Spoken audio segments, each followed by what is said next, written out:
নমস্কার বন্ধুরা, আমি হর্ষিত রয়। প্রথমেই বলো তোমরা সব কেমন আছো? আশা করি খুব ভালো আছো, আর আমিও খুব ভালো আছি। সবার প্রথমেই এই চ্যানেলের আরো একটি নতুন ভিডিওতে তোমাদের সকলকে স্বাগত জানাই। আর আজকে আমরা চলে আসলাম জগজীবনপুর রাজার বাড়ি। এখানে একটা ঐতিহাসিক ঘটনা আছে যেটা তোমাদের সাথে শেয়ার করতে চলেছি। তো বন্ধুরা, এই ভিডিওটা বানানো হয়েছিল সরস্বতী পূজার 3 তারিখ। সেই দিন আমরা রাজার বাড়ি, জগজীবনপুর এবং টাইগার হিল ঘুরতে গিয়েছিলাম। সেখানকারও ভিডিও রয়েছে, তোমাদের অবশ্যই দেখাবো। আর আজকে হচ্ছে 6 তারিখ, আজকে আমি ভয়েস ওভার দিচ্ছি। ভিডিওটা একটু লেট হয়ে গেল, শর্ট ভিডিও বানাচ্ছিলাম, সামনে পরীক্ষাও আছে তাই। আর এখানে আমরা বাইকটা রেখে দিলাম আর হেঁটে হেঁটে চলে গেলাম গেটের সামনে। আর এখানে দেখো অনেক দোকানও এসেছে। এই দোকানে তোমরা পাবে চাউমিন, রোল আরো যাবতীয় জিনিস। তো তোমরা অবশ্যই ঘুরতে আসলে এই জায়গাতে খাওয়া দাওয়া করতে পারবে। আর এখানে প্রবেশ করতে কোনো টিকিট কাটতে হয় না, সাথে টাকাও দিতে হয় না। তোমরা কি এর আগে কখনো এসেছো? কমেন্টে বলবে। আর দেখো গেটটা পুরো লোহার, আগে কিরকম ছিল জানি না। আর বাইরে থেকে রাজার মেহেলটা দেখো একবার, কত সুন্দর লাগছে। আর এখানে কিছু সিভিল পুলিশ রয়েছে, তারা এখানকার দেখাশোনা করে। এবং তার সাথেও আমার বাবা বলেছিল এখানে নাকি খুললে অনেক সোনা পাওয়া যায়, কারণ আগেকার দিনের লোকেদের ব্যাংক, এটিএম এগুলো কিছুই ছিল না।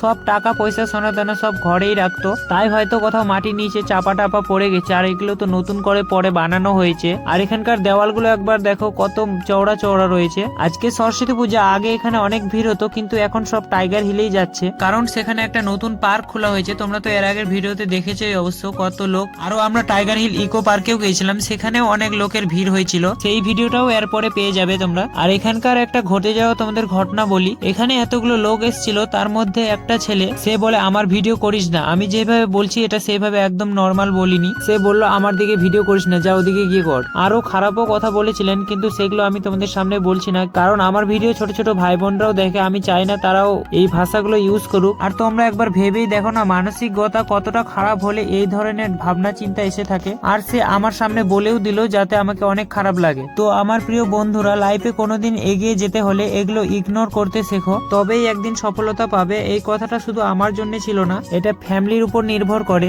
আমার মতো হাজার হাজার গরিব ঘরের ছেলে আছে, তাদেরকেও এইভাবে অপমান, লজ্জিত করা হয়, সাথে অবহেলাও করা হয়। সে জানে এ কিছু বলতেও পারবে না। আর আমাদের মতো গরিব ঘরের ফ্যামিলি থেকে কেউই চায় না এরকম ঝামেলা হোক কারোর সাথে, তাই ঝামেলাটা সেখানেই দাবিয়ে দেওয়া হয়। যারা এরকম কারোর সাথে খারাপ ব্যবহার করে থাকে, তাদের তো শিক্ষার প্রয়োজন হয় না, কিন্তু তাদের শাসনের প্রয়োজন হয়। কিন্তু এই কথাটা সবার জন্য ছিল না। আমার তো বাবা মা আমার ভুল হলেও আমাকেই পিটাবে ধরে। এখানে আমার ভুল না থাকলেও, থাকলে তো আরো বেশি পিটাবে। এরকম কার কার সাথে হয়েছে কমেন্টে বলো। আর আমার এই ব্লগটা কেমন লাগছে তোমাদের অবশ্যই বলবে। আর এখানে যেহেতু বেশি লোক আসেনি, তাই আমরা টাইগার হিল যাব। চলো এখন একটু উপরে উঠে তোমাদের ড্রোন শটটা দেখিয়ে দিই তোমাদের। আর সামনে দেখতে পাচ্ছ ক্যামেরাও লাগানো রয়েছে। আর এটা ফ্রি ফায়ারের জায়গার মতো লাগছে। আর তোমাদের এটা কেমন লাগছে তোমাদের রায় কমেন্টে বলো। আর এখান থেকে তোমরা যদি ভিডিওটা দেখে নাও তাহলে তো অনেকই ধন্যবাদ। আর এখন আমরা যাব কোথায়, আমার বেহাই বলছে এখন কোথায়?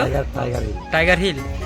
চলো তো বন্ধুরা, এখন যাবো টাইগার হিল। চলো তোমাদেরকে টাইগার দেখাবো, টাইগার। আর রাজার বাড়িটা কিভাবে বানানো হয়েছে তোমরা দেখো। এটা সিমেন্ট দিয়ে বানানো হয়নি, এগুলো এই মাটিগুলো দিয়ে বানানো হয়েছে।